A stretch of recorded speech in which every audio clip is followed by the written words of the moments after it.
뭐 샌드박스든 도지든 솔라나건 세이건 텍스건 오브스건 시바이누고 그래피티건 비트코인 정보 좀 돌파해야 된다니까요.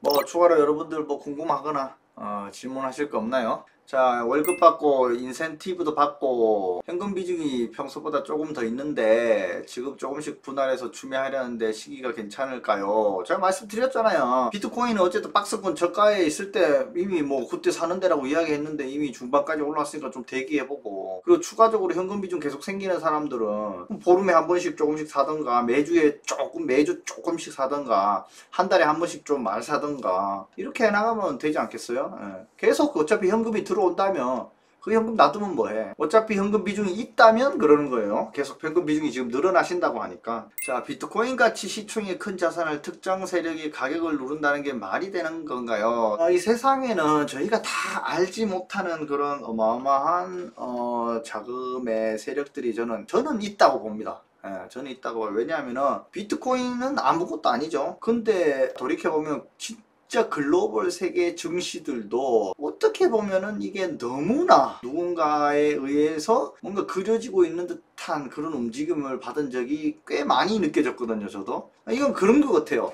비트코인도 그래봤자 시총이 누군가 움직이려면 충분히 움직일 수 있죠. 그리고 고래만 하더라도 그들이 가지고 있는 수량이 엄청나니까. 사실 그 뭐 마운트 곡스 14만 개 그 이야기만 가지고서도 지금 시장이 쩔쩔맨 적도 있었잖아요. 꼴랑 14만 개 가지고. 근데 이제 글로벌 세력들 보면은 엄청나게 수량이 많이 갖고 있는 애들도 있거든요. 그러다 보면 꼭 이럴 때 저런 뉴스를 나오게 하고 어느 정도 물량이 시장에 출해되고 가격을 떨어뜨리고 이런 것들이 마치 우연의 일치일 수도 있고 아닐 수도 있어요.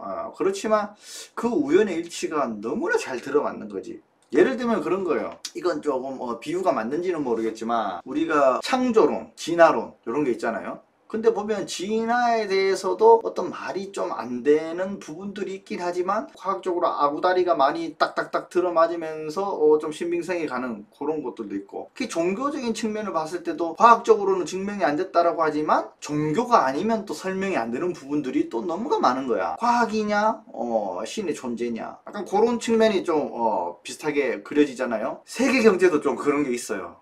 우리 누군가는 음모론 뭐 이런 것들 되기도 하고, 로스차일드 가문이 뭐 다른 글로벌 최고 세력들과 뭉쳐서 뭐 세계 경제를 주무른다 뭐 이런 이야기도 있기도 하고, 아니면은 세계 엘리트들이 모여서 이 금융을 주물거리고 이게 전체적으로 좀 작업을 한다 이런 이야기도 하고. 근데 그거 아닐 거다라고 하기에는 너무나 그런 사이클들이 누군가에 의해서 좀 움직여지는 이런 모습들을 같이 움직여 왔단 말이죠. 그런 게 있어요. 이게 뭔가 딱 하나를 꼬집어 설명할 수 없는 그런 게. 근데 저는 있는 것 같아요. 그런 세력들이 실제로. 주식 종목에서도 일일이 개별 종목들에 그렇게 움직이는 세력들이 있거든요. 코인도 있습니다. 근데 이게 저도 생각해보면은 아니 특정한 거래소에서 뭐 한 코인 정도는 움직일 수 있겠지만 비트코인 같은 경우는 어떻게 되겠냐 그런 생각 하실 수도 있는데, 이제는 덩어리가 커졌죠.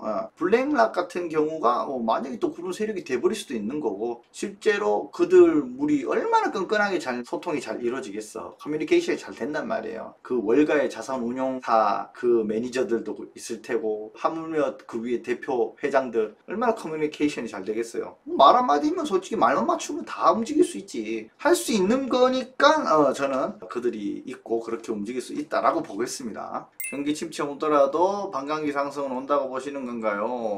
온다고 봅니다. 코로나 때도 왔잖아요. 코로나 왔을 때도 비트코인 그렇게 상승했는데 경기 침체 왔다고 뭐 비트코인 안 올라갈까 봐요. 코로나보다 더 심해요. 지금 여러분 주변 한번 둘러보세요. 코로나 때 어땠어? 근데도 올라갔잖아요. 지금은 아무 이상 없잖아. 뭐 주변에 뭔 일이 생겼어요 지금? 뭐 경기 침체 온다 하기는 한데 진짜 올지 안 올지 아직 뭐 데이터만 봐도 애매한데, 실생활에서는 사람 돈 안 쓰나? 여전히 강남바닥 술집 가면 술 잘 먹고 있고, 뭐 미국 애들 돈 쓰면서 할 거 다 하고 있더만.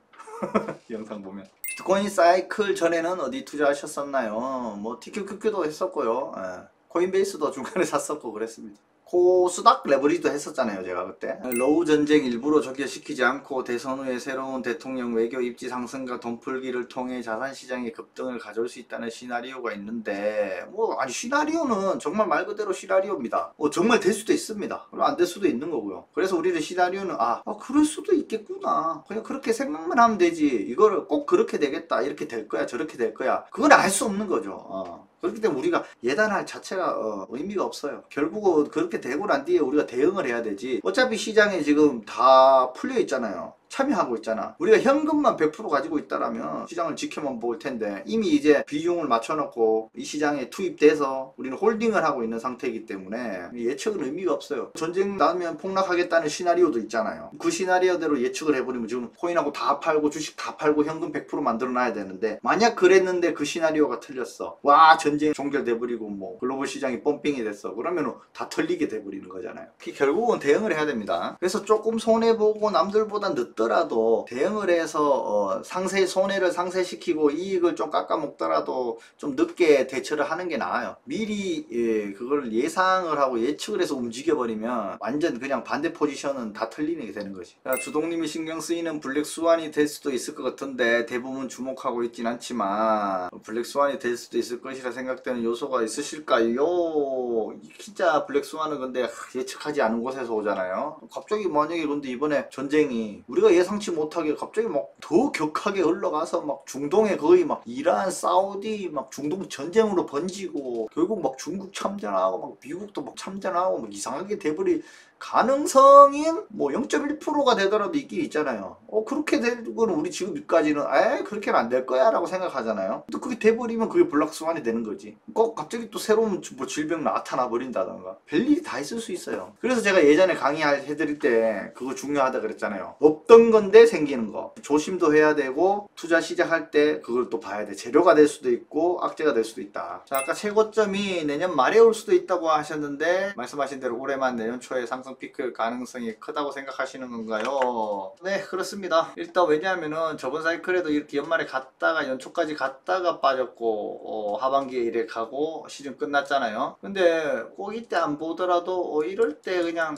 잘 분할 매도 했으면은 괜찮았겠다 라는 생각이 드니까. 근데 자, 변수는 존재한다 했잖아. 이제 어떤 일이 생길 수 있냐. 이렇게 됐어. 여기서 분할 매도 다 했거든요.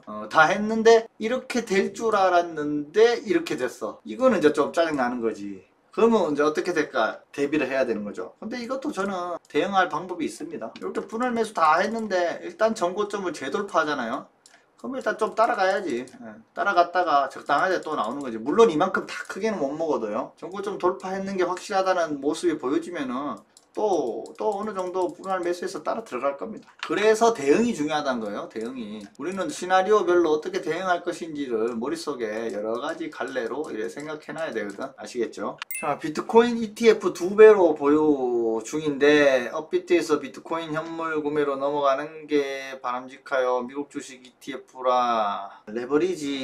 레버리지는요. 자, 비트코인 자체는 아무 문제가 없죠. 레버리지는 그건 알아야지. 하락하면 어떻게 돼요? 손실률이 2배다. 오르면 반대로 수익률이 2배다. 근데 이것도 있어요. 손실률이 2배임에도 불구하고 버텨서 수익 낼 수 있다. 나는 슈퍼 멘탈 강화자다. 해도 되지. 그 대신 2배 떨어지는 폭을 내가 멘탈로 버텨낼 수 있겠냐는 거죠. 그게 제일 중요해요. 똑같이 움직이는 건 똑같이 움직이잖아요. 비트코인 오르면 또 당연히 오르고 비트코인 떨어지면 당연히 ETF도 떨어지는 건데 단지 오르고 내리는 폭이 이건 곱하기 2다. 그러니까 본인이 알아서 하셔야 되는 거예요. 그거는 제가 뭐가 더 좋다 나쁘다 이거 말할 수 있는 게 아니야. 자, 현물과 ETF의 개념 차이가 뭔가요? 어떤 원리로 돌아가는지요? 자, 똑같습니다. 지금 비트코인 기본 상품입니다. 모든 현물 ETF들이 그래요. 기준되는 상품이 있잖아요. 그러면 비트코인이 그 기준이지. 그래서 ETF는 비트코인하고 똑같이 연동이 돼야 됩니다. 연동. 중요한 건 연동이 돼야 된다. 이걸 연동을 똑같이 하려면 어떻게 해야 돼요? 비트코인하고 가격이 똑같이 움직여야 되겠죠. 그래서 그걸 뭐 LP들이라고 하거든요. 그래서 큰 자산운용사 LP 이런 것들이 비트코인하고 가격 움직임을 똑같이 맞추기 위해서 같이 투입이 됩니다. 그래서 누군가 비트코인을 사고 팔고 하면은 요 가격을 똑같이 맞춰주는 시스템으로 가거든요. 그래서 거의 똑같다. 근데 이제 자, 장단점은 뭐냐. 일단 이거는 제가 여기서 비트코인을 샀잖아요. 그러면 비트코인에서 사면은 내가 실질적으로 비트코인 한 개를 가지고 있는 거잖아. 근데 ETF로 따지면 이게 뭐 내가 비트코인을 일단 직접 가지고 있는 게 아니고 어디에서 가지고 있어요? 기관에서 가지고 있는 거잖아. 그죠? 자산운용사가 될 수도 있겠고 실질적으로 뭐 코인베이스가 관리를 한다고 했으니까 뭐 코인베이스가 지갑에서 넣고 관리를 하던가 아니면은 블랙록 같은 자산운용사에서 뭐 따로 또 지갑 관리를 해서 가지고 있는다던가 뭐 이런 식이 있을 수 있겠죠. 근데 지금 이것도 매 한 가지인가. 거래소에 놔두고 있는 사람들은 뭐 특별히 다른 거 없잖아. 그죠? 내 지갑에 가지고 있으면 내가 실질적으로 비트코인에 대해 실물을 가지고 있는 게 되는데 거래소에 가지고 있거나 ETF를 사면은 내 손에 직접 없다는 게 팩트가 되겠죠. 그러면 우리가 자산이나 투자 가치로만 봤을 때는 상관없어요. 뭘 하든 사고 팔고 시세 차익을 위한 목적, 돈 벌려고 왔잖아요. 언젠가 팔 거잖아. 거래소에 두든 뭐 기관에 ETF로 보유를 하든 상관은 없다. 근데 비트코인의 실질적으로 막시말리스트들은 이 장점이 뭐야? 전쟁 나면 이 비트코인을 가지고 어디로 갈 수 있고 해외 어디에 가서도 환전할 수 있고 뭐 이런 여러 가지 다각화된 장점들이 많잖아요. 그거를 누릴 수 있는 거지 실제 비트코인을 내 손에 들고 있으면. 근데 이런 상황하고 나는 그렇게 이용할 필요는 없다. 그냥 팔고 치울 거야. 언젠가 시세 차익 낼 거야 하는 사람들은 자 거래소나 기관에 보유하고 있는 이런 ETF를 사면 되는데, 자 거래소는 솔직히 좀 불안한 사람도 있잖아. 거래소는 사라지면은 내 코인은 못 돌려받는다, 못 돌려받는 상황이 생길 수가 있고, ETF 같은 경우도 물론 똑같을 수가 있죠. 왜? 어차피 민간 기업이잖아. 하물며 근데 이게 좀 공신력이 있잖아요. 그러니까 책임을 져준다. 뭐 블랙록 같은 데서 배째라 씨 내볼라라 하겠어요? 그런 일이 없다라는 거지. 근데 이건 또 뭐다? 주식이니까 미국 관련 세금은 전 자세히 모르겠어요. 아무튼 세금 내야 된다. 그런 차이가 좀 있는 거예요. 대신 거래소에서 사면 당연히 수수료는 들어가요. 수수료. 근데 세금은 없다. 매매 차익에 대한 세금은 현재로서는 없다. 왜? 국가가 법으로 확실하게 딱 정해놓은 게 없어요. 그래서 지금 2025년 1월 달부터 세금을 매긴다고 하는데 이거 지금 유예한다 라고 최근 소식이 있는데 아직 최종 결정은 아닌데 유예할 거다라는 정부의 입장이 있었습니다. 아무튼 그런 차이 정도로 생각하고 있으면 돼요. 뭐 샌드박스든 뭐 도지든 솔라나건 세이건 스택스건 오브스건 시바이누건 그래피티건 비트코인 전고 좀 돌파해야 된다니까요. 그리고 제가 무슨 코인이 뭐보다 빨리 오를 것이다, 뭐 이 코인이 나중에는 결국 오를 것이다 이런 거 몰라요. 진짜 알트코인은 몰라요. 어떻게 될지 어떻게 알아. 당장 자고 일하면 없어지는 것도 막 수없이 많은 판에. 그 제가 저번에 그 유튜브 올렸잖아요. 제가 대표 영상으로 바꿔놨거든요. 투자에 실패하는 이유. 여기에 여러분들 내용 별거 아닌 거죠. 정말 이 안에 20년의 노하우 다 담겨 있어요. 이거 아는 사람은 보면은 이야 이거 진짜 10년 이상은 이 시장에서 겪어봐야 알 수 있는 건데 제가 정말 쉽게 풀어서 여러분들이 다 이야기 해줬잖아. 이게 다 내용이 있어요. 이거 무조건 보셔야 돼. 이거 안 보면 안 돼요. 금리 인하가 0.25 가지고는 큰 재료는 안 되죠. 근데 막 0.5라고 해서 또 좋은 것도 아니에요. 그냥 0.25 계속 천천히 내려가는 게 저는 제일 좋다고 봅니다. 0.25씩 간 보면서 차근차근 내렸는데 각종 지표들이 잘 나와. 물가 계속 안 올라. 그러면 또 0.25 뭐 계속 이렇게 내려가면 되거든요. 그러면서 뭐 실업률이나 요런 정도 그냥 살짝 큰 변화 없이 조금 안 좋게 그러면은 0.25씩 계속 해도 뭔가 이래 다 해결이 될 것 같은데 갑자기 0.5 팍 내렸어. 그러면 그래 뭐 다른 거에는 좋아. 근데 물가가 다시 올라가는 척 해버리거든요. 그러면 또 내리는 금리 다시 올라가기도 그래. 지금 중동 전쟁이잖아요. 전쟁이 더 커졌어. 근데 유가가 또 올라가. 그 유가 올라가면 뭐 올라가요? 당연히 다 올라가지. 물가 또 계속 올라. 금리 내려놨더니 물가 올라. 물가 잡아야 되는데 금리 또 올려? 그렇게 하긴 또 그렇단 말이죠. 그렇기 때문에 한 방에 금리 막 올리는 것도 좋은 것 아니에요. 뭐 0.75 뭐 이런 이야기도 나오잖아. 갑자기 옛날에 왜 자이언트 스텝이라 해가지고 막 이렇게 금리 한 방에 막 올려버리고 내려버린 적 있잖아요. 근데 이럴 때 시장이 좋다고 할 수 없는 거예요. 금리를 내린다는 것은요 안 좋아질 것 같은 것들이 있으니까 내리는 거예요. 그러니까 정상적인 상태에서는 이런 일이 없겠지. 물가가 안 좋아서 물가를 잡으려고 올렸잖아요. 인플레이션이 워낙 심해질 것 같으니까. 그럼 이제 또 뭐가 문제? 금리를 많이 올려놨더니 실업률도 안 좋고 고용도 안 좋고 뭐 이런 것들이 안 좋아질 것 같으니까 물가는 잡힌 것 같은데 뭔가 이제 변화 조짐이 필요한 거지. 그래서 정상이 아니니까 다시 금리를 내려야 되겠다 그런 거예요.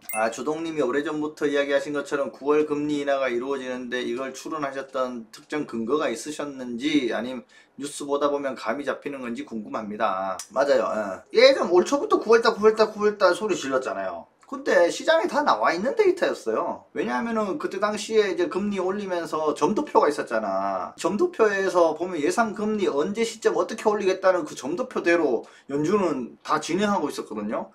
그러면 당연히 그 금리 인상 시기 끝났고 이제 동결 들어갔으니까 이제 인하 시점만 나올 테고 인하 시점 이제 하반기 때 뭐 한 번, 두 번 할 수 있다라고 했으니까 당연히 9월 기점이죠. 다 뉴스를 보고 이를 파악한 거예요. 그러니까 이게 뉴스를 선별해서 여러분들이 내가 어떤 거를 진짜로 받아들이고 지식으로 받아들일 건지 어떤 걸 걸을 건지 이거를 스스로 잘 판단을 해야 된다는 거예요. 보면 선동성 뉴스도 엄청 많고 거짓 뉴스도 엄청 많고 금리 인하 뭐 한다 만한다 먼저 막 설레발친 이런 것도 굉장히 많았잖아요. 그렇기 때문에 우리는 그러니까 사실과 팩트를 먼저 알고 그 기준에서 그런 기사들을 접해서 선별을 해야 됩니다. 주동님, 뉴스로 경제 흐름을 스스로 읽는 연습을 해보고 싶습니다. 네이버에서 뉴스에 들어가서 매일 1시간 30분 정도 읽고 있는데요. 괜찮은 방법인지 문의드리고 싶습니다. 자, 제가 말씀드릴게요. 예전에는 저도 그렇게 다 했습니다. 근데 요즘은 그렇게 하려면 쎄 빠집니다. 자, 뉴스 보는데 시간을 최소한 어느 정도 잡아먹을 것 같아요. 요즘 직장인들 밖에서 일하고 회식하고 술 먹고 뭐 돌아다니고 놀아야 되죠. 친구 만나야 되죠. 운동해야 되죠. 뭐 다 해야 되는데 이거 지금 뉴스 다 챙겨보려면 하루 2~3시간도 모자라 솔직히. 다 챙겨보려면. 그러면 이거 그럼 나는 직접 이거 다 찾아보고 공부해서 고수가 될 수 없느냐. 나도 경제 다 일일이 읽어보고 싶다. 본인이 시간 많고 일일이 다 하실 수 있으면 그렇게 하시면 됩니다. 근데 요즘은요 뉴스를 싹 모아서 정리를 해주는 곳이 있습니다. 이런 업체가 있는 반면 정리되어 있는 뉴스 보고 플러스 경험을 보태서 여러분들한테 얘기를 해주는 저 같은 사람이 있습니다. 주독. 뭐가 시간이 제일 적게 들겠어요? 일단 이게 제일 적게 들겠지. 왜? 내가 뉴스 다 보고 이거 다 보잖아. 그래서 요즘 같은 시대에는 시간을 줄이고 아웃소싱을 해야 된다는 거지. 저는 개인적으로 그게 제일 현명하다고 생각해요. 뭐가 중요하다? 내 시간을 줄이고 아웃소싱 하는 거야. 누가? 주독이. 내 대신 뉴스 보고 내 대신 시장 모니터링하고 내 대신 대응할 고민을 해라. 그래서 네가 고민 다 하고 내한테 알려줘. 이거지. 이게 멤버십이지. 근데 본인이 직접 하고 싶다. 근데 자, 시간이 많다? 없다. 많은 사람들은 직접 포털에서 뉴스를 다 찾아보라. 근데 뉴스를 내가 직접 보고 싶게 하는 시간이 없다. 그럼 정리해둔 곳을 선택해서 이용하라. 그렇게 말씀드리고 싶고요.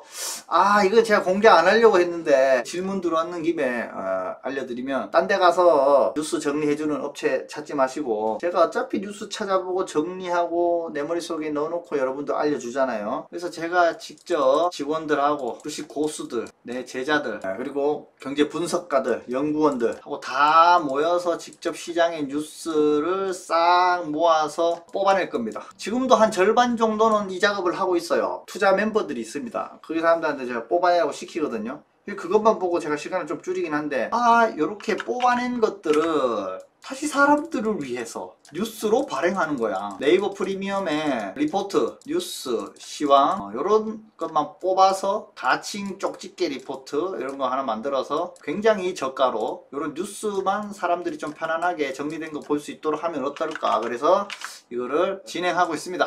그래서 뉴스만 필요한 사람들은 뭐 그런 거 찾아서 보시면 되겠죠. 이거는 그러니까 뭐 코인하고나 상관없이 글로벌 경제, 미증시, 미국 소식, 한국 소식 이런 걸 다 포함하는 거예요. 그래서 살면서 내가 경제적인 지식이 너무 없다. 뭐 세상 돌아가는 걸 너무 모른다. 내 스스로 세상이 어떻게 돌아가고 경제가 어떻게 돌아가는지는 좀 알고 싶다. 근데 시간은 너무 없고 뉴스를 뭐부터 어떻게 찾아봐야 될지 모르겠고 누가 그냥 깔끔하게 세상 돌아가는 거 싹 정리해서 보기 쉽게 딱 정리해주고 옆에다가 고수들의 의견, 경험자들의 조언 이런 것까지 멘트가 달리면은 내가 훨씬 좋고 편하겠는데 그런 걸 보고 싶다 하시는 분들은 이제 좀 기다리시면 되겠죠. 그래서 9월 동안 기간을 다 거쳐서 10월에는 발행 출시 발행을 목표로 하고 있습니다. 나중에 진짜 뉴스 보고 싶은 분들은 편안하게 이거 보세요. 부담 전혀 없는 가격으로 해드리려고 생각하고 있습니다. 걱정하지 마세요. 그래서 오늘은 여기까지 말씀드리고 방송 종료하는 걸로 하겠습니다. 여러분 구독, 좋아요, 알람 설정 부탁드리고요. 여러분 저대꼴 해주셔야죠. 주변에 다 물어봤는데 신규 채널들이 구독이 안 늘어. 구독자도 좀 늘고 그래야 좀 신나게 뻥뻥 방송하고 라이브도 무료 오픈 라이브 이런 것도 좀 많이 하고 이럴 텐데 팍팍해졌죠. 네, 그렇습니다. 많이 해주십시오. 다음 방송 때 뵙도록 하겠습니다. 좋은 밤 되십시오. 감사합니다.